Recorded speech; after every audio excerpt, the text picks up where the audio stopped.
명절 잘 보내셨습니까? 집안이 평안하시던가요? 설거지는 다 하셨는지 하나님께서 또 우리를 지켜주셔서 또 명절 잘 보내고 또 함자리에 나와서 예배할 수 있게 하셔서 또 감사드립니다. 오늘은 우리가 지난주부터 구원에 대해서 계속해서 살펴보고 있죠. 32번째 시간입니다. 구원의 서정 두 번째 시간을 가질 텐데 우리가 받은 구원이 어떤 것인가를 살펴보고 있습니다. 이것을 나누는 이유는 이렇게 탁탁 나눠지기 때문이 아니라 우리가 이해하기 편하도록 논리적으로 우리가 좀 더 알 수 있도록 하기 위한 방안으로 그렇게 하는 것이고, 지금 나누고 있는 이 순서, 그러니까 이 서정과 다른 서정을 가지고 있는 다른 과정을 가지고 있다고 해도 그것에 대하여 우리가 부딪힘을 가질 필요가 없다라고 말씀을 드렸습니다. 똑같이 경건한 신학자들끼리도 잘 의견이 맞지 않는 부분이 이런 부분입니다. 왜냐하면 경험적으로 볼 때나 혹은 시간순으로 볼 때나 논리적으로 볼 때나 하늘의 관점에서 볼 때나 땅의 관점에서 볼 때 서로 다르게 말할 수 있기 때문에 이 과정들을 꼭 짚어야 되는 것은 아니지만 꼭 이 순서여야 된다라고 주장해야 될 것은 아니지만, 우리가 좀 더 명확하게 우리가 받은 구원이 뭔지를 알기 위하여서 역주의 신학에서 주장하고 있는, 그리고 우리가 일반적으로 받아들이고 있는 그것을 가지고서 우리가 나누고 있습니다. 그래서 우리가 지난주에는 소명에 대한 이야기를 했었죠. 그리고 중생에 대한 이야기를 했었습니다. 부르심이 먼저가 아니지만 왜 우리는 중생보다 소명을 먼저 놓았는가 하면 외적 부르심이 있기 때문이라고 말씀을 드렸고, 성령께서 복음을 전하는 자의 외적 부름뿐만 아니라 복음을 듣는 자의 내적 부름이 역사하도록 하는 그것 전에 먼저 중생이라는 것을 하나님께서 주신다라고 말씀을 드렸고, 그리고 내적 부르심으로 말미암아서 어떻게 해요? 소명과 중생과, 그리고 나서 하나님께서 주시는 회개가 그 속에서 역사하여서 회개하고 돌아서는 것에 대한 회개까지 이야기를 나누었습니다. 그래서 이 구원의 서정에 9가지 순서를 가지고서 우리가 나누는데, 첫 번째가 뭐라고요? 소명, 두 번째가 중생, 그리고 회개, 지금은 믿음입니다. 자, 돌아섰어요. 눈물을 흘린 그 자리에서 더 이상 앞으로 나가지 않고 돌아섰고 다른 길로 갔는데, 그 다른 길이 그곳에 주님이 계신 길로 돌아선 것. 그래서 돌아서서 주님을 붙드는 것을 뭐라고 합니까? 믿음이라고 하는 것입니다. 그래서 회심이라고 하려고 하면 두 가지가 함께 있어야 됩니다. 회개와 믿음이 같이 있어야 되는 것이죠. 자, 그래서 믿음은 먼저 이렇게 얘기하는데요. 에베소서 2장 8절 말씀 한번 읽어보겠습니다. 시작.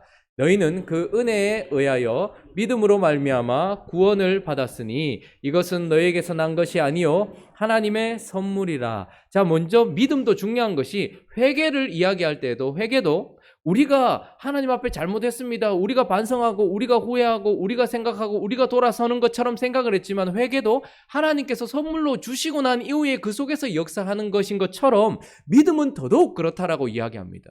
그래서 믿음은 은혜에 의하여서 주어진 것이고 너희에게서 난 것이 아니라 선물이고, 그래서 믿음이라는 것은 구원을 받는 수단이 되는 것이며 하나님께서 전적으로 주시는 은혜의 선물이다라고 우리에게 말씀하고 있는 것이죠. 그런데 믿음에도 우리가 살펴봐야 될 또 다른 측면이 있는데, 하나님이 주신 은혜로 말미암는 믿음, 구원받는 믿음은 받은 사람에게 있어서 역사하더라라는 것이.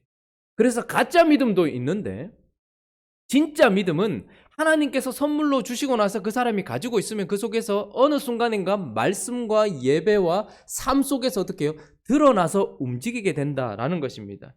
그래서 로마서 1장 17절은 이렇게 이야기를 하는데, 읽어보겠습니다. 시작. 복음에는 하나님의 의가 나타나서 믿음으로 믿음에 이르게 하나니 기록된 바 오직 의인은 믿음으로 말미암아 살리라 함과 같으니라. 믿음으로, 처음에 하나님께서 우리에게 선물로 주신 믿음이 그 이후에 하나님의 은혜, 여전히 하나님의 은혜지만 그것에 반응하는 믿음에 이르게 하는 것이고, 그래서 어떤 믿음이 반응하는 믿음까지 나가지 않는다면 그 사람은 구원받는 믿음이 아니다라는 것을 우리가 생각해야 하는 것입니다. 그래서 믿음이라는 것은 하나님께서 우리에게 구원을 주시는 수단일 뿐만 아니라 하나님께서 우리에게 주셔서 우리 속에서 역사하는 그런 능력이 있는 것이고, 그래서 이 사람에게 있어서 구원이 진짜인가 아닌가를 드러내주는 열매이기도 하다라는 것입니다. 그래서 믿음의 속성에 대해서 히브리서 11장은 뭐라고 얘기합니까? 믿음은 바라는 것들의 실상, 휘포스타시스, 실상, 이 말은 확신한 것을 붙들게 만드는 힘, 이런 뜻입니다. 그러니까 하나님께서 구원을 주실 때에 중생한 그 영혼 안에 무엇을 심어주셨다고요? 선물로 믿음을 심어주셨는데 그 심어둔 믿음이 어느 순간인가 하나님의 은혜로 말미암아서 확신하고 붙드는 그것을 딱 잡게 만드는 속성으로 말미암아 돌아선 자가 주님을 딱 붙들게 만든다는 말이에요. 우리가 주님을 붙드는 이유도 주님께서 우리에게 선물로 믿음을 주셨기 때문이고, 그래서 믿음은 바라는 것들, 보이지 않는 것들, 하나님에 관한 것들을 딱 붙들게 만드는 실상, 확신한 것을 붙들게 만드는 힘, 잡는 손, 이렇게 말씀을 드릴 수 있는 것이죠. 그리고 바라는 것들의 증거, 보이지 않는 것들의 증거니, 이렇게 얘기합니다. 엘렌코스라고 얘기합니다. 바라는 것들의 실상이요. 그러니까 주님과 보이지 않는 것과 하나님의 말씀을 붙들게 만드는 속성도 있지만 믿음은 또한 어떻게 한다고요? 보이지 않는 것들의 증거다, 이 말입니다. 그래서 붙든 것이 무엇인지를 확연하게 보여주는 특징이 있다는 거예요. 그래서 믿음으로 붙든 것이, 그 붙들고 있는 것은 보이지 않지만 이 사람의 믿음이 결국 그것을 드러낸단 말이죠. 그래서 믿음이라는 것은, 구원받는 믿음이라는 것은 하나님이 선물로 주셔서 내 속에서 역사하고 내가 역사하는 그 역사 속에서 분명인가 무엇인가 드러내게 되어 있다라는 것이에요. 그래서 하나님께서는 우리에게 부르시고 중생하게 하시고 그리고 회개하게 하시고 주님을 붙들게 하셔서 이 믿음이 드러나게 만든다라는 것입니다. 그래서 우리가 보통 저 사람이 구원받았는가 구원받지 않았는가는 대부분 어디서 드러나냐면 저 사람이 믿음이 있는가 그렇지 않은가에서 드러난다는 것이죠. 그래서 믿음이라는 것은 주님이 주신 것과 반응하는 것이 함께 나타나는 것이고, 또 하나 중요한 것은 믿음은 주님이 주신 것이지만 내 속에서 반드시 전인격적으로 드러나야 된다는 것. 무슨 말인가 하면 믿음에 있어서 중요한 것 하나는 무엇이냐면 내용이 있는가 하는 것입니다. 그냥 나를 움직였다고 해서 그것이 믿음이 아니라고 말씀을 드릴 수 있는 거예요. 히브리서에 보면 믿음은 바라는 것들의 실상이요 보이지 않는 것들의 증거니 선지들이로서 증거를 얻었다라고 이야기를 하면서 가인과 아벨 얘기를 합니다. 하나님께서 아벨과 아벨의 제사는 받으셨지만 가인과 가인의 제사는 받지 않았다. 그 이유는 딱 한 가지다. 믿음으로 드리지 않았기 때문이다. 이렇게 얘기합니다. 여러분, 그냥 제사만 보면 가인의 제사나 아벨의 제사나 우리 겉으로 눈으로 봤을 때는 별반 다를 게 없어요. 왜냐하면 여러분, 가인은 뭐 정성을 덜 들여서 했는 겁니까? 가인은 농사를 짓는 사람이었고 아벨은 양을 치는 사람이었는데, 아벨은 정성을 다해서 양을 바쳤고 가인은 정성을 좀 덜 들여가지고 곡식을 바쳤기 때문에 하나님께서 안 받으셨다, 이렇게 이야기하는 것이 아닙니다. 딱 하나 이유가 뭐냐면 믿음으로 드렸다라는 거예요. 그러면 믿음으로 드렸다는 건 뭐예요? 우리는 자꾸 제사를 드릴 때, 하나님께 뭔가를 드릴 때 믿음으로 드렸다라고 하면 열정, 정열, 정성 이런 쪽으로 생각을 합니다. 그러나 가인의 예배는 받지 않고 아벨의 예배를 받았던 이유는 믿음 때문이라고 이야기하는 것 중에 하나는, 믿음에는 반드시 하나님이 드리라 하는 내용이 있단 말입니다. 예배는 이렇게 드려야 된다는 내용이 있어요. 율법이 있기 전에 아담이 죄를 짓고 나서 동산에서 쫓겨나갈 때 하나님께서 첫 번째 피해 제사가 있었던 것을 보게 합니다. 그래서 그들이 무화과 잎으로 자기 자신을 가렸지만 하나님은 어떻게 합니까? 가죽옷으로 그들을 가리죠. 이 말은 무슨 말입니까? 에덴 동산에 처음으로 피가 흘려졌다라는 거예요. 그래서 이 무화과 잎으로는 우리 자신을 하나님 앞에 가까이 가게 만들 수 없지만 가죽이라는 것은 뭐죠? 피가 흘려졌다라는 거예요. 그래서 아담은 아마 그 자녀들에게 하나님께 나가기 위해서는 뭐가 있어야 된다?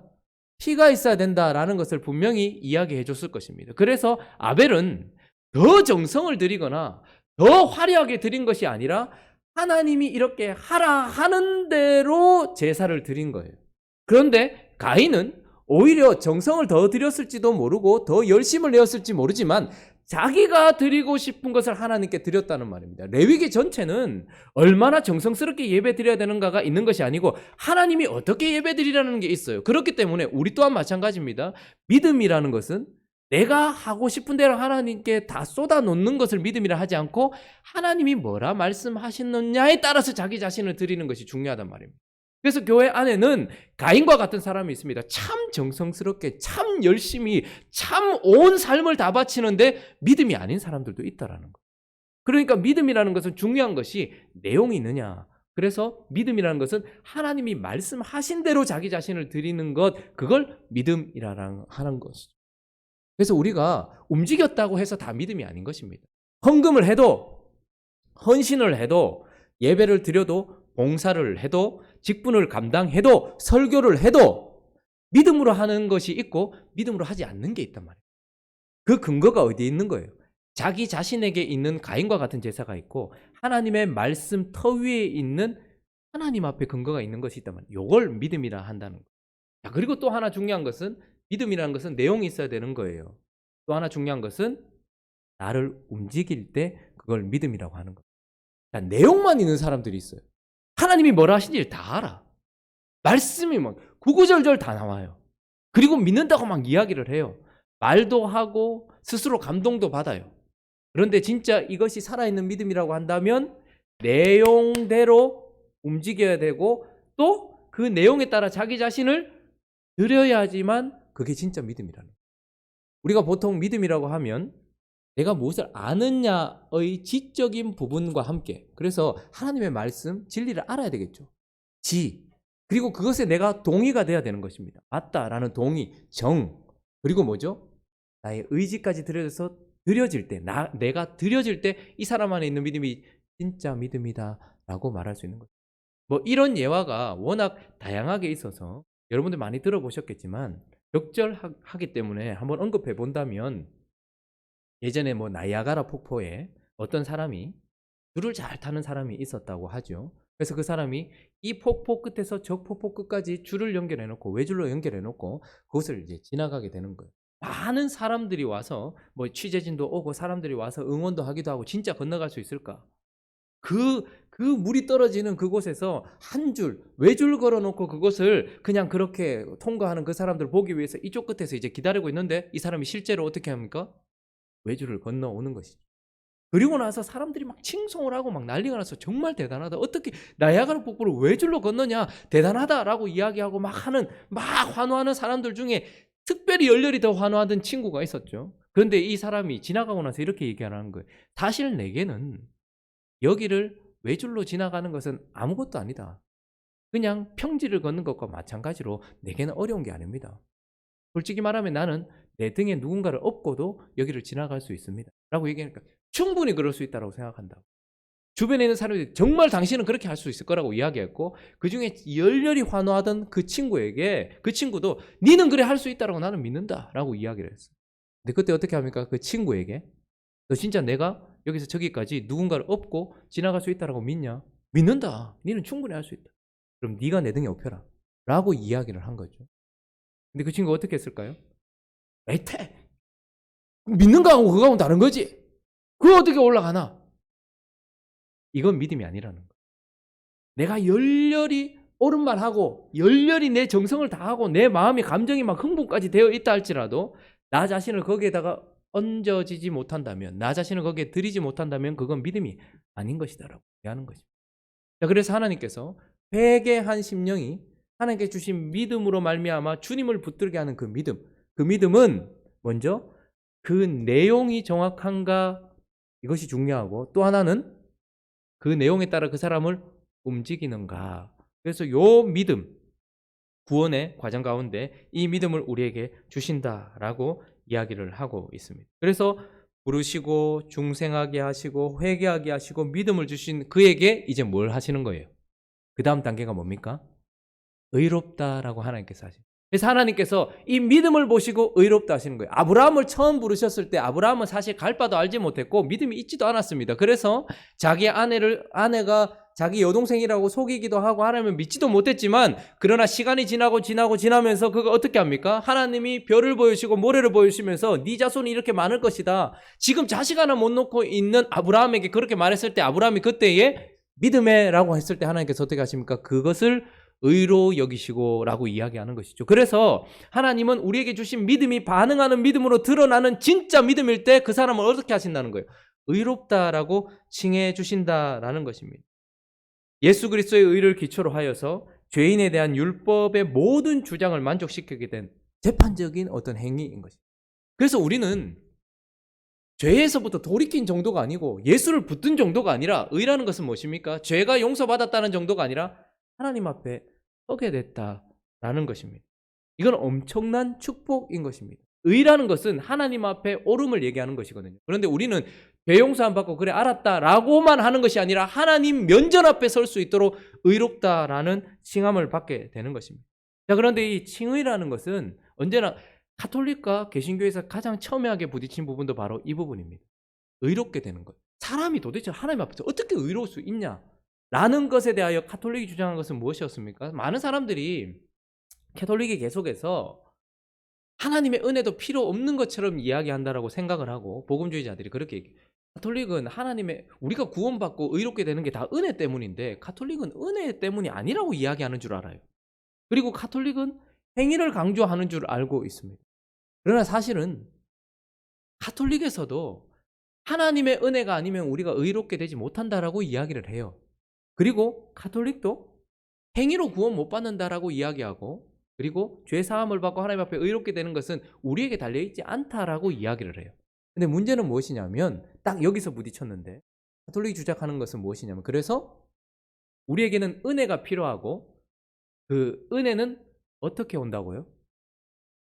7가지 성례의 집행을 통해서 온다라고 이야기를 하는 거예요. 너희에게 달려있는 것이 아니라 성례의 집행을 통해서 오고 그리고 그 성례의 첫 번째 세례를 통해서 의가 어떻게 된다고 얘기하냐면 의가 이 단어를 좀 기억하실 필요가 있습니다. 의가 주입됐다라고 이야기를 합니다. 우리가 세례를 받을 때 우리는 구원받을 뿐만 아니라 하나님이 주신 의가 주입됐다 이 말이에요. 이 말은 뭐냐면 내 속에 그 의가 살아서 역사한다라는 거예요. 내 속에 의가 있어야 되고 언제나 내 속에 의가 드러나야 된다는 거예요. 하나님 앞에 의롭다 하려고 하면 내가 하나님으로부터 의롭게 된 것의 증거를 항상 가지고 있어야 된다는 거예요. 그래서 세례를 받을 때 이 사람에게는 의가 주입된다는 거예요. 그런데 이 사람이 삶을 살다가 죄를 짓는데 가톨릭에는 소죄도 있고 대죄가 있어요. 소죄는 조금 적은 죄고 대죄는 회복되기 어려운 죄를 대죄라고 얘기하는 거예요. 소죄를 지으면 회개를 해서 돌아올 수 있어요. 근데 대죄를 지으면 큰 죄를 지었어요.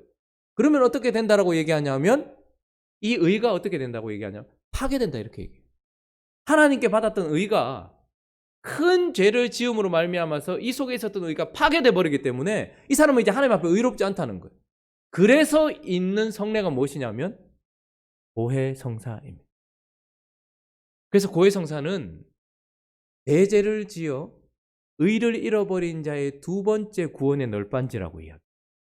그렇기 때문에 의롭다라고 세례를 받았을 때 의가 주입되어서 의롭게 된 자가 큰 죄를 지음으로 말미암아서 그 의를 잃어버렸을 때에 다시 세례를 하거나 다시 다른 방법이 있는 것이 아니라 고해성사를 통해서 그 의를 다시 주입받는다라고 다시 살린다라고 얘기해요. 그런데 고해성사의 문제는 무엇이냐면 우리는 보통 고해성사를 신부나 어떤 교황이나 어떤 그런 주교 앞에서 내 죄를 고백하면 그 사람이 네 죄를 사한다라고 이야기하는 어떻게 이런 식으로 사람이 죄를 사하냐 이게 고해성사의 문제점이다 생각하는데 이건 가톨릭의 고해성사의 문제점이 아닙니다. 우리도 그렇게 얘기하잖아요. 누군가가 와서 목사에게 와서 혹은 뭐 장로에게 와서 혹은 성도들 앞에서 내가 내 죄를 이렇게 고백합니다 라고 이야기했을 때 우리는 어떻게 얘기합니까? 그리스도의 피에 의지하여서 네가 진정으로 회개했다면 네 죄를 주님께서 용서해 주실 거라고 우리도 공적으로 선포하잖아요.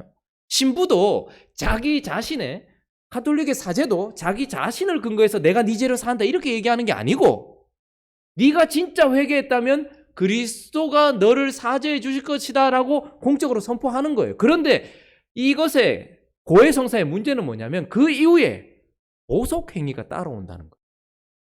네 죄를 사한다 라고 이야기해놓고 그 이후에 뭐라고 얘기하냐면 그렇기 때문에 거기에 응당한 행위를 붙이는 거예요. 보속행위. 그래서 조금 뭐 작은 거 쉬운 거라면 뭐 마리아 삼창이라든지 아니면 뭐 베드로 만세라든지 예를 들면 이런 것도 있지만 아니면 면죄부를 사는 방식의 어떤 부재 헌금 같은 식의 어떤 그러니까 이 사람이 다시 의롭게 되는 것은 주님의 은혜도 있지만 또다시 이 사람의 행위에 근거해서 의롭게 되는 이게 문제라는 것이죠. 그렇기 때문에 가톨릭의 고해성사는 그 죄를 사하는 것이 결국 그 사람의 근거에 달리는, 행위에 달려있게 되어버리는, 이것이 문제였던 것입니다. 자, 그래서 가톨릭은 언제나 의를 주입시켜 준다라고 얘기하고 우리 속에 의가 있어야 된다라고 이야기를 하고 있어요. 이 사람이 의로운 삶을 살아야지만 이 사람은 하나님 앞에 의로운 것이지 다른 방법은 없다라고 얘기해요. 그런데 루터와 칼빈이 계속해서 주장했던 것은 무엇입니까? 여기서 의롭게 된다라는 것은 의를 주입하는 것이 아니고 법정적인 용어라는 거예요. 의롭다라고 하나님께서 자신의 의를 전가시켜 주시는 거예요. 그러니까 우리 자체 안에 의가 있는 것이 아니고 예수 그리스도의 십자가와 부활을 근거해서 이 의를 우리에게 전가시켜줘서 의롭다라고 봐주신다라는 거죠. 그러니까 우리가 의로운 이유는 딱 한 가지인 거예요. 우리 속에 의가 있기 때문이 아니고 그리스도의 의 때문에 우리가 의롭다라고 칭함을 받는다라는 것입니다. 그러니까 우리 속에는 믿음이 살다 보면 믿음이 떨어질 때도 있어요. 믿음이 올라갈 때도 있어요. 그러나 믿음이 높다고 구원을 받거나 믿음이 낮다고 구원을 못 받는 것은 아니죠. 오직 믿음으로 구원을 받는 거예요. 그래서 우리는 믿음을 잘 지켜야 됩니다.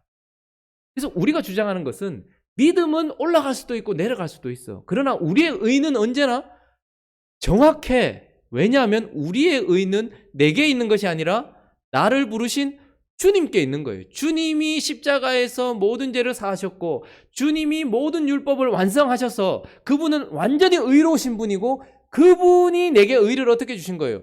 전가해 주셨다라고 얘기하는 거예요. 그래서 저와 여러분들이 의롭고 하나님 앞에 설 수 있는 이유는 오직 예수님 때문인 거예요. 저와 여러분이 의롭게 살기 때문이 아니고 예수님 때문에 하나님 앞에 의롭게 되는 것이죠. 아브라함이 스스로가 믿음이 아주 좋았고 의로웠기 때문이 아니라 그 믿음을 보시고 하나님이 의롭다라고 칭해 주신 것처럼 저와 여러분들은 그렇게 의롭다라고 의가 전가된 것이죠. 그런데 이것이 십자가에서 양방향으로 된 것입니다. 우리의 모든 죄가 예수 그리스도에게 어떻게 돼요? 전가되었죠. 제사 제도가 보여줬던 것은 그것입니다. 이 사람의 더러운 죄가 저기 양에게, 소에게, 염소에게 어떻게 해요? 전가된다라고 우리에게 보여주고 그리고 그가 죽음으로 말미암아서 그 죄가 사해지고 그 의가 어떻게 되는 거예요? 이 사람에게 다시 전가되는 것처럼 십자가에서는 양방향 전가가 있었는데 우리의 모든 죄가 어떻게 해요? 실제로 우리 속에 있는 죄를 끄집어내서 예수 속에 넣은 것이 아니고 우리의 모든 죄책을 어떻게 해요? 전가시켰고 그분이 얻으신 모든 의를 우리가 전가받았다라는 것입니다. 그렇기 때문에 구원에는 이 믿음으로 말미암아 의롭게 되는 칭의가 우리에게 주어진다라는 것을 이야기합니다. 자, 그런데 구원은 우리가 이 구원에 대해서 이렇게 살펴보는 이유는 우리가 얼마나 안전한가를 알아야 되기 때문에 우리가 얼마나 완벽한 조치 안에 있는지를 알아야 됩니다. 구원을 얘기할 때는 예수만 얘기하지 않죠. 성부 하나님, 성자 하나님, 성령 하나님의 모든 것이 다 들어가 있고 구원은 우리 전 존재가 다 개입되어 있을 뿐만 아니라 너무나도 확실한 조치라는 거예요. 그래서 그분은 우리에게 우리의 영혼만 살리신 게 아니에요. 중생시키신 게 아니고 어떻게 해요? 중생한 영혼이 돌아서게 만들고 하나님을 붙들게 만들고 믿음으로 붙들게 만들고 그 믿음 보시고 의롭다라고 하실 뿐만 아니라 이제 어떻게 하신 거예요? 양자 삼으신, 아들 삼으신 거예요. 요 시대의 이 양자라는 단어는 그냥 입양 정도가 아닙니다. 다른 자식이긴 하지만 법적으로 내 자식이 되는 거예요. 내 자식이나 진비 없게 되는 것을 이야기하는 거예요. 그래서 의로운 정도가 아니라 하나님의 자녀가 되고 모든 유업을 이어받을 자가 되는 것입니다. 그래서 양자됨의 특징은 무엇입니까? 그의 자녀가 되었기 때문에 우리는 일단 자유하게 되었어요. 자유라는 것이 뭡니까? 내 마음대로 할 수 있다는 게 자유입니까? 우리가 아들 되었기 때문에 우리가 얻은 자유는 먼저 하나님을 사랑할 수 있는 자유. 그 이전에는 우리가 아무리 하나님 사랑하려고 해도 사랑 안 되죠. 제 아내가 저를 막 쫓아다니는데 제가 하도 막 쫓아다니고 해서 그래 사귀자 이렇게 이야기해 줬어요. 그 전에는 자기가 저한테 뭘 해줘도 뭘 뭐 선물을 하든 뭘 하든 제가 안 받으면 자기는 그저 짝사랑에 불과한 거예요. 근데 제가 오케이 내가 네 만나줄게 하는 순간 제 아내는 무엇을 얻은 겁니까? 저를 사랑할 자유를 얻은 거예요. 반대예요, 반대. 그래서 제가 아무리 막 해도 제가 참 처음에 참 재수 없었다 하더라고요. 참 보기 좀 그랬나 보더라고요. 그런데 이 사람이 나를 받아주는 순간부터 뭐죠? 내가 이제 그 사람을 사랑할 수 있는 자유가 생긴 거예요. 우리가 아무리 하나님께 정성을 드리고 하나님이 기뻐하실 만한 것을 드린다 해도 우리가 구원받지 못했다면, 그분이 우리를 자녀 삼아 주지 못했다면 우리는 그분을 사랑할 수 있는 자유가 전혀 없어요. 아무 의미가 없는 거예요. 그런데 주님이 우리를 붙들어 주셔서 그분의 자녀가 되어서 우리가 그분을 사랑할 수 있는 자유가 생긴 거예요. 또 하나 자유가 있는데 그것은 무엇이냐면 이젠 죄와 싸울 수 있는 자유가 있어요. 그전에는 여러분, 제가 믿지 않는 가정에 있다 보니까 이제 목사가 됐다고 나이가 어려도 어른들이 저하고 상담을 이렇게 하세요. 그러면 믿지 않는 분들에게는 한계가 있습니다. 더 이상 나갈 수 없는 진도가 있어요. 그들 속에는 주님이 없기 때문에 이들은 죄를 인식하지도 못. 이 문제가 자식과 부모의 문제, 부부간의 문제, 이 모든 것이 다 어딥니까? 세상은 다 고통에서부터 시작해요. 이 고통을 어떻게 하면 해결할까를 얘기해요. 그런데 기독교는 뭡니까? 이 고통이 어디서부터 왔느냐는 거예요. 죄로부터 왔다는 것이고, 이 죄는 뭐냐? 하나님과의 끊어짐이다라는 거잖아요. 근데 이 사람들은 하나님이 없기 때문에 죄와 싸울 수 있는 능력이 없는 사람들에게 어떤 상담을 더 이상 할 수 있겠습니까? 그저 좀 더 나은 삶을 제시해 주는 것이 다입니다. 그러나 우리는, 제가 강단에서 계속해서 외치는 것은 뭐지? 죄와 싸우십시오라고 이야기하는, 우리는 좀 더 나은 삶을 사는 정도에 그치는 것이 아니라 우리를 파괴하려고 하는 죄, 우리를 이전에 마음대로 잡아삼키려고 했던 죄, 그것과 싸울 수 있는 자유가 이제 우리에게 주어졌다라는 거예요. 하나님의 자녀는 하나님께서 주신 생명으로 말미암아서 우리 속에 뭐가 들어온 겁니까? 제 자녀들 속에는 제 DNA가 흐르고 있는 것처럼 하나님, 영이신 그 하나님의 자녀들에게는 그의 영이 우리 속에 있어요. 성령이 우리 안에 있기 때문에 그 죄와 사단과 싸울 수 있는 힘이 우리에게 있고 자유가 있다는 거예요. 그래서 양자됨이라는 것은 죄와 싸울 수 있는 자유도 있다라는 것입니다. 뿐만 아니라 우리는 하나님의 가족이 되었다라는 것입니다. 그래서 그분의 보호하심을 받습니다. 그분의 공급하심을 받습니다. 그래서 우리가 일해가지고 월급 받고 사는 것 같지만 하나님의 자녀들은 그것은 이제 수단이 되었어요. 그전에는 그게 목적이 되었어요. 내가 살기 위해서는 돈이 필요했고 돈을 벌기 위해서는 일을 해야 됐어요. 그러나 이제는 그것이 우리에게 돈을 벌고 살기 위한 것이 아니라 하나님이 주신 사명이 돼버린 것이지, 그것이 우리에게 목적이 되는 것이 아니란 말입니다. 그래서 이제 우리를 먹여 살리는 것은 하나님이라는 거예요. 하나님께서 그것을 통하여 주시든 아니면 다른 방법을 주시든 이제는 하나님께 구하는 것이. 그래서 우리가 하나님의 자녀가 되었기 때문에 내 앞길을 하나님께 기도하면서 그전에는 내가 개척해야 됐죠. 그러나 이제는 하나님이 나를 보호하시고 내게 공급하시기 때문에 하나님의 자녀가 되었기 때문에 우리는 또한 그분의 공급하심을 받습니다. 또한 하나님의 양자가 되었기 때문에 또 받는 것이 무엇일까요? 징계입니다. 우린 사생아가 아니에요. 잘못하면 하나님께서 징계하십니다. 잘못하면 하나님께서 우중하십니다. 잘못하면 하나님께서 그 자리에 멈춰서게 하시는 거예요. 이것도 자녀들이 받는 특권인 것입니다. 부하들에게는 없는 거예요. 부하들은 아무리 잘못길을 가도 주변에서 법을 넘지 않는 한 아무도 손대지 않습니다. 그러나 아버지가 있는 자녀들은 어떻게 합니까? 잘못하면 계속해서 하나님께서 만지시고 고치신다라는 것이죠. 그리고 결국은 우리는 유업을 상속받을 것입니다. 우리는 겨우 이 땅의 어느 정도가 아니라 영원한 하나님의 나라에 우리의 믿음의 분량만큼의 어떤 기업을 결국 상속받게 될 양자인 것이죠. 자, 그러면 이제 이렇게 하나님의 아들 된 자는 하나님의 가족이 되었다라고 얘기해요. 그 다음 단계는 그러면 무엇일까요? 그러면 성화입니다. 성화는 다른 것이 아니라 하나님의 가족으로서 마치 자녀가 부모 아래에 있고 부부가 서로를 바라보면서 서로 닮아가는 것처럼 거룩하신 하나님과 하나 되어 제일 안 어울리는 커플이에요. 주님과 우리. 이건 정말 말도 안 되는 커플이에요. 하늘에 속한 주님과 땅에 속한 우리. 거룩하신 주님과 더러운 우리. 전혀 닮을 수 없는, 그러나 주님은 우리를 신부로 부르셔서, 하나님은 우리를 아들로 부르셔서 이제 같이 동행하시면서 우리를 어떻게 합니까? 거룩하게 하시는 거예요. 그래서 이제 우리는 구원받은 자로서 가나안 땅에 들어간 마치 이스라엘 백성처럼 내 속에 있는 가나안의 7 족속과 싸우는 거예요. 옛자와 싸우는 거예요. 그래서 영적인 싸움이 계속해서 일어납니다.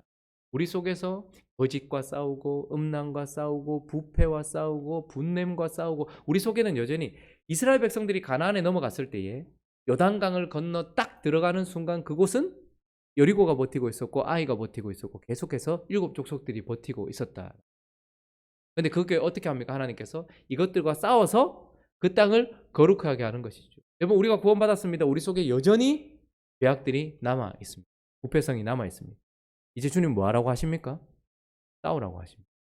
우리가 믿음으로 밟으면 그 땅이 우리 땅이 돼요. 그래서 우리가 마지막 이 땅을 떠나는 순간 우리가 얼마나 믿음으로 주님과 싸웠느냐에 따라서 이 사람의 상태는 달라질 거예요.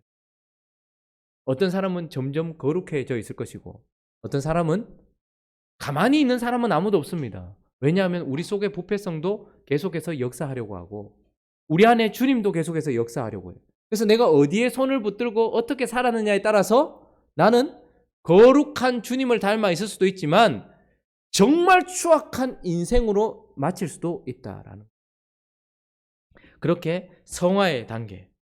그리고 그 다음 이야기하는 것이 뭐죠? 견인. 이거는 지난주에도 말씀드렸던 것처럼 견인하듯이 끌고 간다는 얘기가 아닙니다. 부들견, 인내하게, 그렇게 굳게 만든다는 거예요. 우리를 그리스도인으로 부르신, 여러분, 가장 큰 기적이 뭔지 아십니까? 세상에서 가장 큰 기적, 저와 여러분이 그리스도인이 됐다는 것이고, 그 다음에 가장 큰 기적은 창세기 50장 2절 보면 한번 읽어볼까요?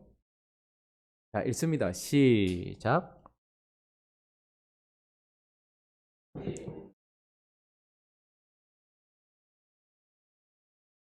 야곱이 죽은 장면입니다. 그런데 주님이 그를 야곱이라 쓰지 않고 아버지의 몸을 향으로 처리하게 하매 의원이 누구에게? 이스라엘에게. 그러면 하나님께서 약국강에서 야곱을 이름을 바꿔주셨어요. 이스라엘. 버러지 같은 야곱, 남의 뒤통수를 치던 야곱, 하나님의 뒤통수까지 쳤던 야곱, 그렇게 속이는 야곱을 주님께서 어떻게 하십니까? 하나님을 이긴 자 이스라엘로 바꿔주셨습니다. 여러분, 야곱이 하나님을 이기는 것이 진짜 하나님이 약해서 이겼다는 겁니까? 이 말은 무슨 말이냐면 하나님이 야곱에게 져줄 수밖에 없는, 야곱은 하나님의 아들이라는 거예요.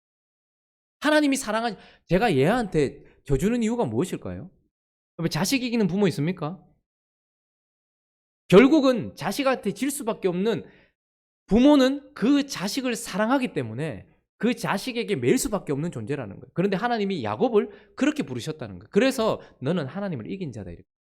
너 없으면 하나님이 아픈 자고 너를 위하여 하나님이 전부를 줄 수 있는 너는 하나님을 이긴 자다, 이 말입니다. 야곱을 꺾고 난 이후에, 대퇴부를 치고 난 이후에 하나님께서 그렇게 고백하시고 난 이후에도 하나님이 아브라함으로 이름 바꾸고 나서 계속해서 아브라함으로 계속 기록하시는데 야곱은 이스라엘로 바꾸고 나서도 야곱이라고 부르세요. 왜냐하면 하는 행산머리가 여전히 야곱인 거예요. 저와 여러분도 구원받고 나서 조금 집 사고 장로고 목 사고 뭐 됐는데 여전히 그렇다는 거죠. 그럼에도 불구하고 야곱이 죽을 때는 거룩했느냐? 야곱이 죽을 나이에는 그러면 거룩했습니까? 아니요. 그런데 하나님이 어떻게 하십니까? 마지막에 이스라엘이라고 불러주시고 결국은 그가 야곱으로 인생을 마치지 않고 이스라엘로 인생을 마칠 수 있도록 하나님께서 그를 붙들어 주신 거예요. 그래서 그 속에서 역사하셔서 야곱이 이스라엘로 그의 인생을 마칠 수 있도록 견디고 거기서 버티게 하시면서 끝까지 보호하셔서 그를 하나님의 자녀로 삼아주셨다라는 것입니다. 저와 여러분들이 발을 모으는 순간, 그렇게 하나님 앞에 서는 순간 우리 삶이 어떠했든지 간에 저와 여러분 속에서 처음 부르신 그분이 끝까지 역사하셔서 우리를 이스라엘로 눈감게 하실 하나님. 그래서 성도의 연인, 그것은 우리의 강함에 있는 것이 아니라 하나님의 역사하심에 있는. 그래서 결국은 그를 거룩하게 하실 뿐만 아니라 결국은 가장 큰 기적은 우리가 구원받았다는 것이고 또 가장 큰 기적은 우리가 지옥 백성으로 눈감지 않는다라는 거예요. 얼마나 죄로 다시 돌아가려고 우리가 얼마나 쉽게 넘어갑니까? 우리가 얼마나 쉽게 부패합니까? 우리는 얼마나 하나님과 상관없는 것 같은 삶으로 또다시 돌아갑니까? 20년, 30년이 지나서 주님과 함께 동행함에도 불구하고 옆에 있는 부인은 닮아가고 옆에 있는 남편은 닮아가고 옆에 있는 자식은 닮아가면서도 주님은 전혀 닮아가지 않는 것 같은 우리지만, 그러나 주님은 성도라고 부르신 이후에 가장 높은 게 집사, 장로, 목사 이게 아니죠. 가장 높은 자리에 뭐가 있는 겁니까? 성도입니다. 성자는 하나님께만 쓰는 단어예요. 그런데 그것을 우리에게 붙여서 너희를 성도라 불러주셨다라고 얘기해요. 그런데 우리를 성도로 부르셔서 성도로, 죄인으로 끝나지 않고 성도로 마치게 하시는 것, 그것이 구원의 역사 가운데 하나님께서 하시는 성도의 원인입니다. 그리고 여기서 끝나지 않고 이제 우리 인생이 어떻게 될까요? 하나님의 자녀들이 죄와 사망의 세력으로부터 완전히 해방되어서 우리는 이제 지금은 계속 싸워야 돼요. 이 세상에서도 싸워야 되고 우리 속에서도 싸워야 돼요. 그러나 마지막에 어떻게 될까요? 예수 그리스도처럼 영화로운 존재로 우리를 불러주실 것이다 라고 얘기해요. 그래서 다른 종교에서도 그런 얘기 하잖아요. 우리는 마치 육체에 갇힌 존재다 이렇게 생각해요. 그러나 육체도 하나님께서 사실은 거룩하게 지으셨어요. 나중에는 이 육체를 버리는 것이 아니라 하나님께서 어떻게 하십니까? 새로운 영적인 육체로 바꿔주시며 새하늘과 새 땅, 새 몸을 입고서 영화로운 예수 그리스도처럼 우리를 세우실 우리 구원의 최종 완성을 향해서 우리가 달려가고 있다라고 이야기를 하는 것입니다. 자, 그래서 우리가 받은 구원을 다시 한번 정리해 보면 우리를 중생시키시죠. 우리를 부르신다 이야기합니다. 부르심, 소명, 그리고 우리를 거듭나게 하시는 동생, 그리고 우리를 거듭나게 하실 때 우리 속에 뭘 주셔서? 회개를 주셔서 우리로 세상과 죄로부터, 나 자신으로부터 돌이키게 하시는 회개, 돌아서서 우리가 이제는 주님께서 또다시 주신 그 무엇? 믿음으로 말미암아 주님을 붙들고서 하나님의 말씀을 따라서 그분을 따라가는 믿음의 삶, 그리고 그 믿음을 보시고 우리를 어떻게 하신다는 거예요? 의롭다라고 칭해 주시고, 의로운 정도가 아니라 우리를, 자, 회개와 믿음은 우리의 죄를 사하시는 거예요. 칭의는 주님 앞에 서게 하는 거예요. 그리고 나서 어떻게 하는 거예요? 양자, 하나님의 집안에 들여놓으시는 거예요. 우리를 집 밖에 종처럼 두시는 것이 아니라 하나님의 집안에 칭의 이후에 양자, 그리고 자녀로 불러주셔서 우리는 그 속에서 어떻게 되는 거예요? 아들 되어져 가는 거예요. 닮아져 가는 거예요. 그분의 신부로 되어져 가는 거예요. 이게 뭐죠? 성화. 그리고 우리가 끝까지 성화되다가 갑자기 뒤로 후퇴하고 완전히 뒤로 물러나버리고 저 끝까지 가버리지 않도록 주님께서 우리를 붙드시는 연인. 그리고 우리는 결국 어떻게 되는 거예요? 저와 여러분들이 영화롭게 되는 이 구원의 과정을 주님께서 주셨다라고 이야기를 하는 거예요. 누가복음 19장을 한번 보면서 이걸 한번 정리를 해보죠. 누가복음 19장 1절부터 10절까지 우리 한번 읽어보도록 하겠습니다. 저와 한 절씩 교독하겠습니다. 예수께서 여리고로 들어가 지나가시더라. 그가 예수께서 어떠한 사람인가 하여 보고자 하되 키가 작고 사람이 많아 할 수 없어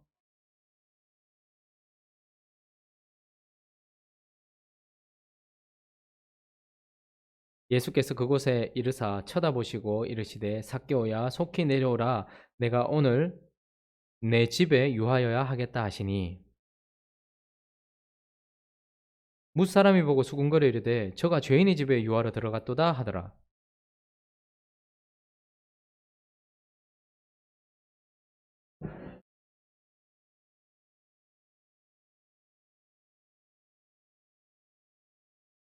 예수께서 이르시되 오늘 구원이 이 집에 이르렀으니 이 사람도 아브라함의 자손이미로다.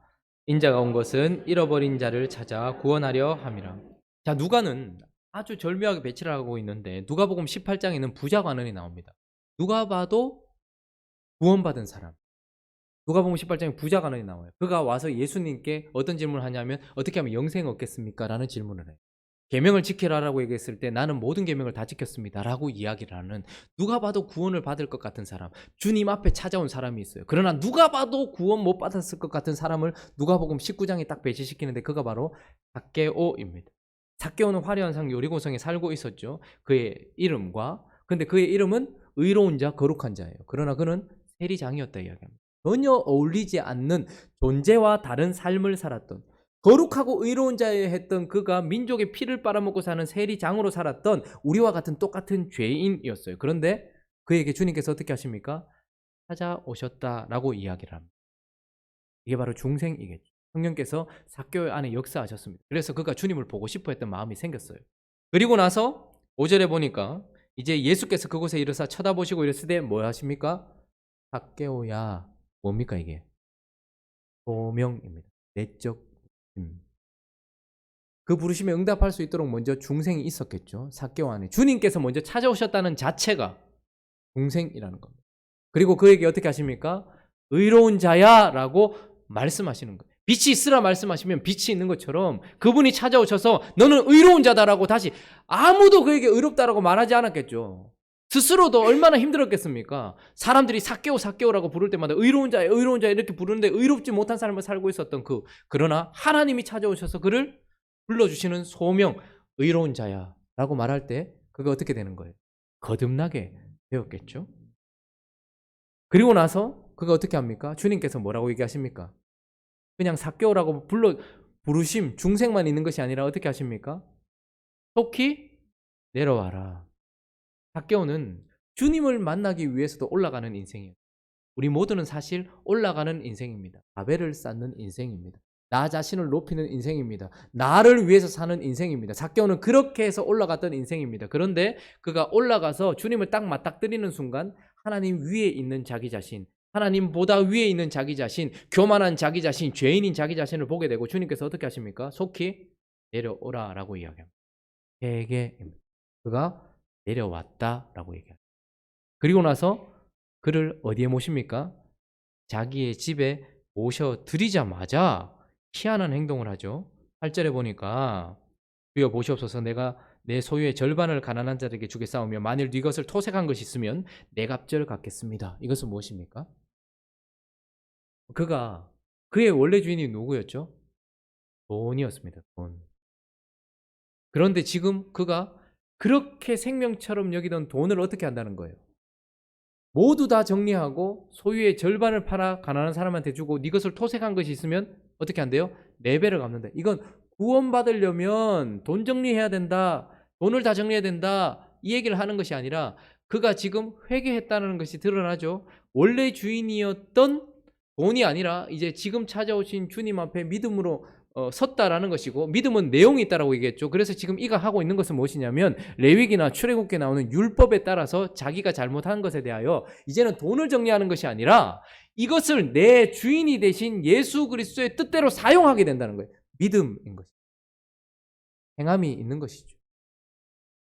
그때에 주님께서 어떻게 하십니까? 9절에 오늘 구원이 이 집에 들었다라고, 의롭다라고 선포하시는 거예요. 그 이후에는 성화와 견인과 영화가 있겠죠. 그러면 우리는 삭개오입니다. 처음 지음 받을 때에 거룩하고 의롭게 지음을 받았죠. 그러나 우리는 세리장입니다. 더럽고 추악한 삶을 살았습니다. 자기 자신의 의로움을 가지고서 주님 앞에 왔던 그런 부자 관원은 구원받지 못했지만 한 번도 주님을 찾지 못했는데 주님께서 우리 인생 가운데 찾아오셔서 우리를 향하여서 이름을 불러주십니다. 형우가 형통할 형 밝을 우 불러주시고 우리를 거듭나게 하시더니 속히 내려오라 말씀하셨고, 내가 주님 앞에 죄인이라는 것을 깨닫게 하셨고, 그래서 내가 내려왔고 그분을 가운데 모시고 그분의 뜻을 따라서 한 걸음 한 걸음 걸어가는 믿음으로 살 때 주님께서 이제 우리를 의롭다라고 칭하실 뿐만 아니라 이는 아브라함의 자손이고 내 식구다라고 받아들여 주시는 양자까지 하나님께서 이렇게 우리를 구원하셨고 우리는 그런 구원의 은혜를 가지게 되었다라는 것을 이야기하고 있습니다. 자, 그런데 이 구원을 좀 더 세분화해서 보기 위해서 이제 삭개오를 통해서 구원을 정리를 했습니다. 한 번만 더 정리해 볼까요? 소명, 그리고 거듭남, 중생, 그리고 회개, 믿음, 칭의, 양자, 성화, 연인, 영화. 저와 여러분은 누구? 삭개오 같은 인생, 그죠? 그런 인생을 주께서 구원하셨다라는. 자, 그런데 이 구원을 한번 자세히 보면 시제가 나와요. 시제가 딱 느껴집니다. 과거와 현재와 미래가 딱 느껴집니다.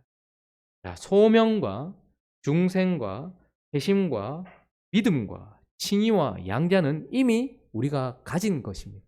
지나간 우리의 구원에 관한 이야기입니다. 그래서 요한복음 5장 24절 한번 읽어볼까요? 요한복음 5장 24절 있습니다. 시작.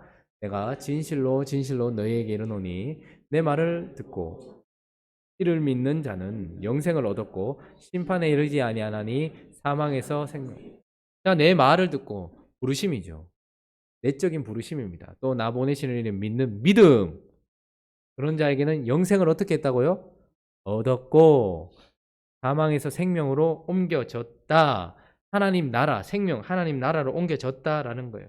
그래서 우리는 진짜 구원받았다라고 한다면 이런 과거가 있어야 합니다.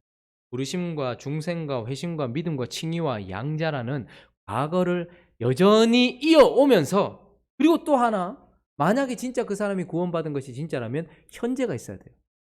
무엇이 있어야 될까요? 에베소서 4장 13절 읽어보겠습니다. 시작. 우리가 다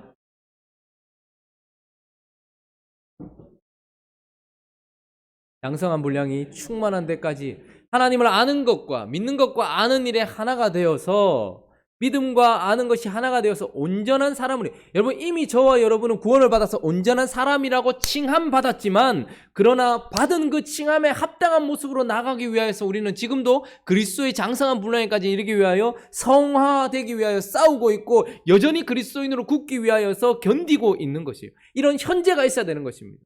이 사람이 진짜 구원이 있냐라고 말한다면 계속해서 과거만 이야기하는 사람은 위험한 사람이에요. 그리고 과거는 없고 현재만 이야기하는 사람도 위험한 사람이에요. 자기가 지금 예배를 드리고 있다, 자기가 지금 하나님의 말씀을 듣고 있다, 헌금을 하고 있다, 여러분 그런데 부르심도 없고 한 번도 하나님 앞에 믿음으로 반응해 본 적도 없다면, 과거에 믿음이 없다면, 과거에 이어지는 그 무엇이 없다면 이 사람의 현재는 아무것도 아닌 것일 수 있습니다. 뿐만 아니라 그 사람의 과거는 있는데 현재 아무것도 없다면 이 사람이 진짜 살아있는 믿음이 있는 것인가? 주님이 그 삶 속에 있는 것인가? 그래서 주님에게는 과거와 현재가 없죠. 그분은 우리 인생 가운데 여전히 통으로 계시는 분이에요. 그래서 그분은 우리에게 과거이면서 동시에 현재이기도 합니다. 그리고 또한 우리에게 무엇이 남아있습니까? 여러분의 가장 큰 소망은 무엇입니까? 구원의 완성 아닙니까?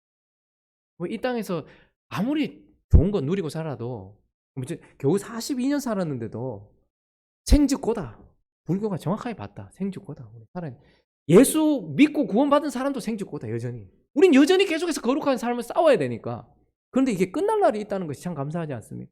진짜 소원은 무엇입니까? 우리가 좀 더 이제 막 일을 마치고 좀 이제 편안한 삶을 살고 자식들 잘 되고, 이게 우리의 소망이 아니고, 이 늙어가는 몸 속에서 영원히 목마르지 않을 몸을 받고 싸우지 않아도 되며 거룩하게 살 수 있는 그 영화, 이것이 우리의 영원한 소망 아니겠습니까? 잠시 자겠지만 우리가 눈을 뜨는 순간 우리가 주님처럼 거룩해져 있을, 그래서 우리에는 미래도 있어요. 구원에는 그래서 언제나 미래가 있어요. 미래는 무엇입니까? 영화입니다. 그래서 소명과 중생과 회심과 믿음과 칭의와 양자라는 과거와 성화와 견인이라는 현재와 영화라는 미래가 우리 삶 속에 고스란히 있는 사람을 구원받은 사람이라고 얘기하고, 과거와 현재와 미래가 통으로 예수 그리스도와 함께 있는 사람을 구원받은 사람이라고 얘기하며, 그래서 우리 속에는 언제나 무엇이 있습니까? 늘 믿음과 소망과 사랑이 있는 거예요. 하나님이 우리를 부르셨다는 믿음, 우리를 양자 삼으셨다는 그 믿음, 과거를 딱 붙들게 만드는 믿음, 그리고 이 믿음이 나는 영원히 하나님 나라에 가서 하나님의 자녀가 되겠다는 소망으로 딱 붙들고서 지금 현재를 어떻게 하는 거예요? 사랑하며 사는 거예요. 주님 사랑하고 말씀 사랑.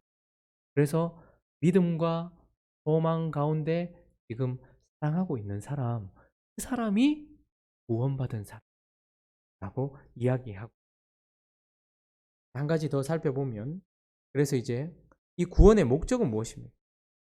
우리를 구원해 주셨어요. 제일 좋은 거는 구원하신 우리를 천국에 바로 데려가시면 제일 좋잖아요. 딱 부르고 딱 해서 천국에 딱 데려가시면 제일 좋잖아요. 그런데 우린 여전히 여기 남아 있습니다. 몇 년을 더. 저희 할머니가 올해 몇 세시게요? 이제 100세십니다. 93세에 예수를 믿으시고 7년 시간이 지났어요. 100세. 그때 딱 데려가시면 제일 좋았을 텐데. 그죠? 그때 거동하셨거든요.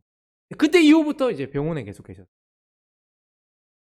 왜 주님 그렇게 데려가시지 않고 이 땅에 남겨두실까요? 구원에는 또한 목적이 있습니다. 하나님을 향한 목적이 있습니다. 무엇입니까? 예배입니다. 한번 읽어볼까요? 이사야서 43장 21절. 이 백성은 내가 나를 위하여 지었나니 나를 찬송하라.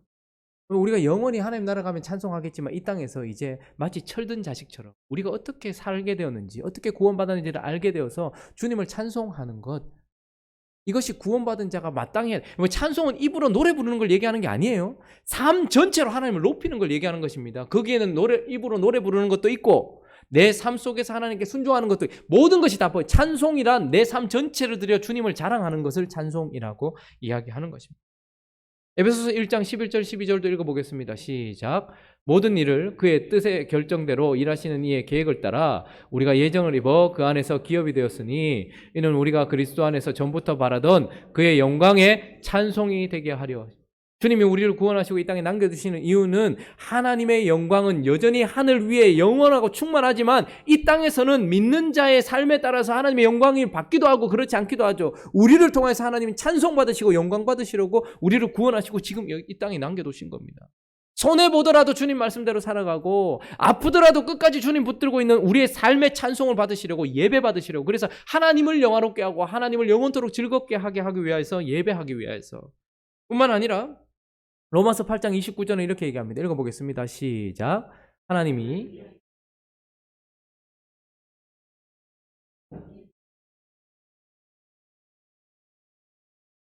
그분이 맏아들 되시고 우리는 그 아들의 형상을 본받게 하기 위해서, 우리가 이 땅에 남겨진 이유는 우리의 신랑 되신 예수 그리스도를 닮아가는 거예요. 그냥 뚝 태어났는데 그냥 지멋대로 생긴 게 아니고 주님을 닮은 모습으로 과정을 거치게 하시는 겁니다.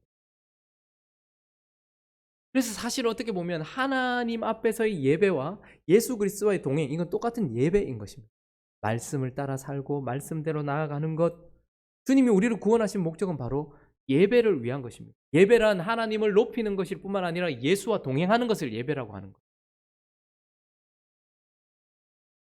또 하나, 사람들을 향하여서 우리가 해야 될 일이 있습니다. 출애굽기 19장 한번 읽어볼까요? 5절 6절 있습니다. 시작. 세계가 다 내게 속하였나니 너희가 내 말을 잘 듣고 내 언약을 지키면 너희는 모든 민족 중에서 내 소유가 되겠고 너희가 내게 대하여 제사장 나라가 되며 거룩한 백성이 되리라. 너는 이 말을 이스라엘 자손에게 전할지라. 사람들을 향해서 우리는 뭐가 되냐면 제사장 나라가 된다고 얘기합니다. 제사장은 그리스도의 편지예요. 그리스도, 하나님이 어떤 분인지, 복이 무엇인지를 가르쳐주는 편지라는 말입니다. 우리는 세상 속에서 그리스도의 편지입니다. 뿐만 아니라 그리스도의 향기입니다. 우리가 가는 곳곳마다 그리스도가 드러나게 되어 있습니다. 우리가 가는 곳곳마다 주님께서는 그렇게 하기를 원하세요. 그래서 제사장은 이 땅에 있는 사람들을 위하여 기도할 뿐만 아니라 이 땅 사람들에게 주님이 누구인지를 가르쳐 주는 거예요. 그래서 우리는 이웃을 향하여서 그런 삶을 살게 하시려고 주님이 우리를 구원하셨다라고 얘기합니다. 복음을 전파하는 것, 이것은 우리가 해야 될 일뿐만 아니라 그들을 위하여 기도하고 중보하고 이 땅을 위하여 중보하는 것, 이건 우리가 해야 되는 것이고 구원의 목적에 관련된 것입니다. 여러분, 우리가 구원받은 이유는 그것을 하라고 주님께서 우리를 구원해 주셨다라는 것입니다. 그런데 여기까지만 하면 우리 여기까지만 머물 때가 참 많아요. 그런데 우리의 또한 구원의 목적은 세상을 향한 목적도 있습니다. 우리가 마태복음 요즘 살펴봤는데 13절부터 16절까지 한번 읽어볼까요? 시작. 너희는 세상의 소금이니 소금이 만일 그 맛을 잃으면 무엇으로 짜게 하리요? 후에는 아무 쓸데없어 다만 밖에 버려져 사람들에게 밟힐 뿐이니라. 너희는 세상의 빛이라. 산 위에 있는 동네가 숨겨지지 못할 것이요 사람이 등불을 켜서 말 아래 두지 아니하고 등경 위에 두나니 이러므로 집안 모든 사람에게 비치느니라. 이같이 너희 빛이 사람 앞에 비치게 하여 그들로 너희 착한 행실을 보고 하늘에 계신 너희 아버지께 영광을 돌리게. 우리는 소금으로 이 땅을 부패하지 않도록 막는 역할도 합니다. 이것은 어떤 사람을 구원하는 역할과는 달라요.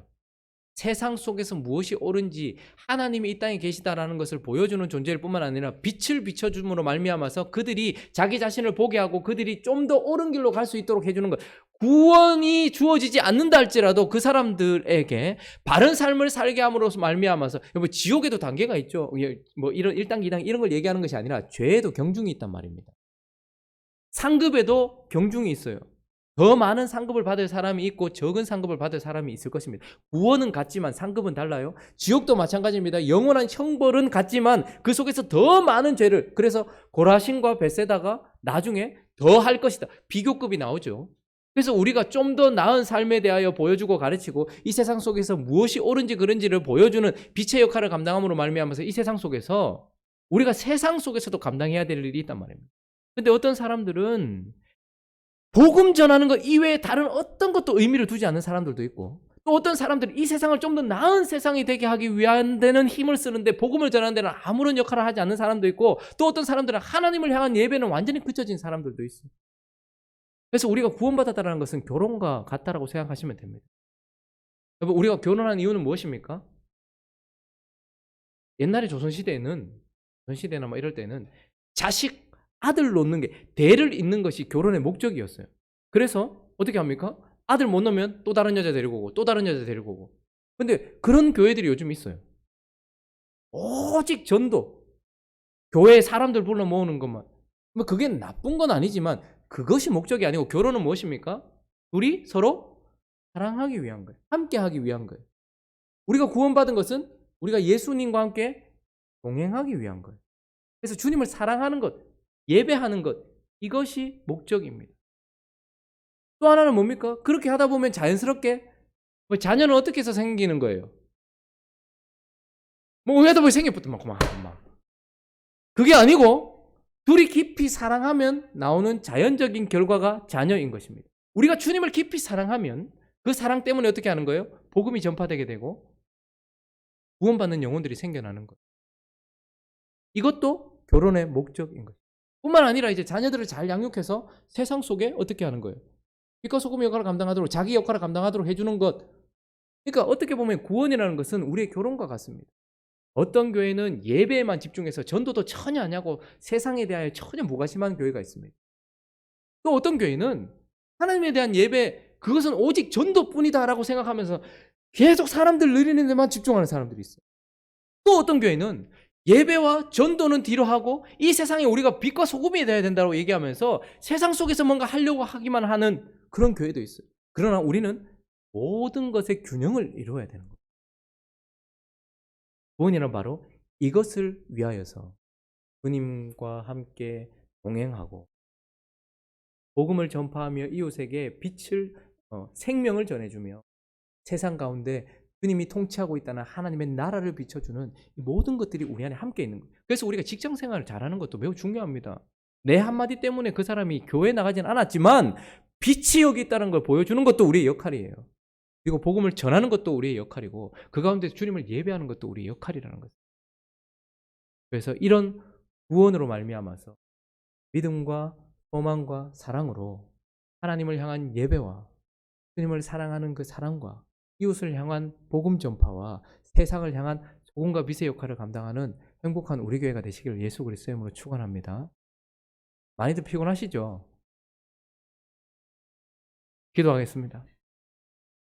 제가 기도하고 축도를 마치겠습니다. 거룩하신 하나님, 우리를 이렇게 불러주셔서 감사합니다.